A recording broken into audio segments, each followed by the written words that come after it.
Feria Valencia ha desarrollado un protocolo que convierte su recinto en un espacio seguro frente al COVID-19. Al llegar a Feria encontrarás un control de temperatura, mascarillas y gel hidroalcohólico. El acceso se realizará en los tornos sin contacto. Gestionaremos la distancia en colas y se potenciará la atención digital sin papel y el uso de mamparas de protección. Una vez en el recinto verás que hemos ampliado las zonas de exposición y los pasillos para bajar la densidad de visitantes. También, con el mismo fin, hemos distribuido el mobiliario y ampliado los foros de acceso. En las conferencias, jornadas y otros actos paralelos que se podrán seguir por Internet, se realizará control del aforo y de distancia en las salas, las cuales serán desinfectadas tras cada uso. Fomentaremos el uso de nuestra aplicación móvil para eliminar la utilización del papel.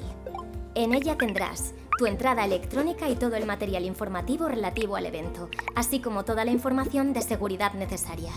Las medidas higiénicas se potenciarán de forma general en el recinto, con geles hidroalcohólicos, sistemas de renovación del aire y limpieza y desinfección intensivas. Por último, hemos reforzado nuestro servicio médico. Ante cualquier eventualidad contamos con procedimientos definidos y con un espacio para la atención necesaria. Porque la seguridad de expositores y visitantes es lo más importante para nosotros, ahora más que nunca. Feria Valencia.